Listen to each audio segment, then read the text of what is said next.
I think it's important for your kids also to see you flourish as a human being and live the dreams that you want as well.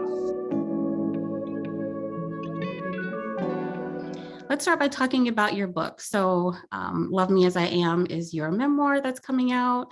I personally love to read Black women's memoirs. I always find something that speaks to my experience and makes me feel seen. So what part of your book do you think is really going to resonate with Black women? I think it's when I talk about not only resilience, but trusting your gut, having your front row, women who are there for you, your friends who support you.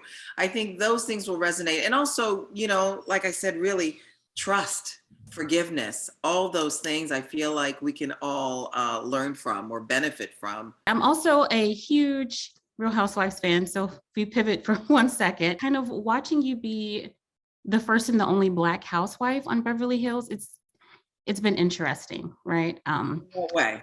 Yeah, it's something that in everyday life, like Black people, that's what we deal with. We're constantly in these rooms and spaces where we're the only one. Yeah. But it's also something that as mothers, we have to prepare our children for. Amen. Yeah, so I'm curious, how do you help your own children navigate that? Like how have you prepared them for being the only in the room? You know what? This is conversations we've had, I feel like, since they were 3, just empowering them, first of all, to know that they are good because of who they are, what they are, regardless of what other people bring in. And that's one of the reasons why I created my I Am series book, because I didn't want anybody to put negative connotations on why their mom is Black and their dad is white. Yeah. To make them feel inferior right out the gate. So I wanted to empower them.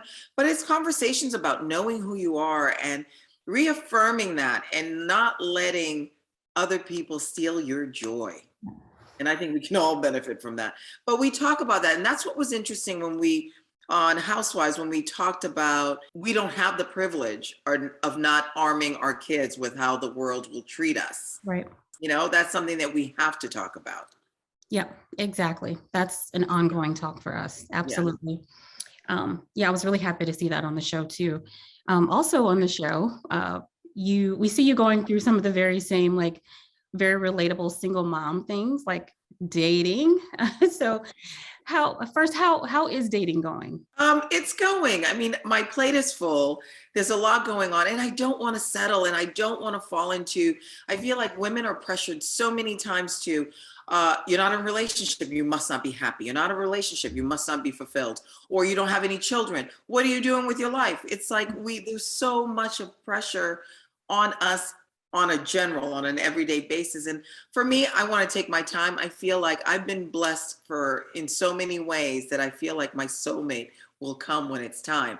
So trying to navigate, if I am dating, I'm dating when my kids aren't around, when they're with their dad, because I don't want to introduce them to everybody. I feel like when there's a special person, they will know that person. And I think that's what being a single mom, that's part of it. That's part of the angst, you want to live your life, but your kids don't need to go through the whole journey with you at every step of the way. When there's someone special, they will know who that is. Yes, I love that. That's good advice. Do you have other advice for single moms who are dating? Put yourself out there and have a good time. Not everybody is meant to be the person, right? That's it.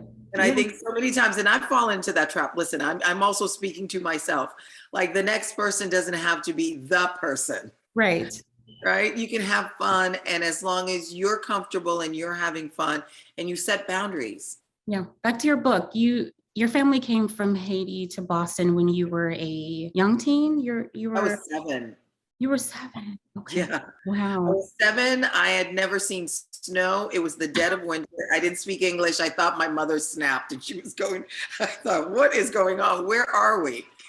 Yeah, that's interesting. What was it like being a Black immigrant to the US? Did you feel a kinship with other Black people? Was that a struggle for you? Well, we moved to Peabody, Massachusetts. And first of all, I couldn't go to school right away because I didn't speak the language. So I learned English watching Sesame Street. And then when I could go to school, I was the only Black kid in my school. And I had kids touching my skin, touching my hair because they hadn't seen it. So it was definitely a culture shock. But being, kids are resilient, like we know. Once I, put myself in school and all of it, I sort of flourished because I was like a sponge. I took it all in. I was fascinated by so many things. And it was a great opportunity that my mom gave us all. I know you're on a tight schedule, but I would love to kind of catch up on what you have coming up or what you're working on now. Well, hopefully this book will be a huge success. Love me as I am.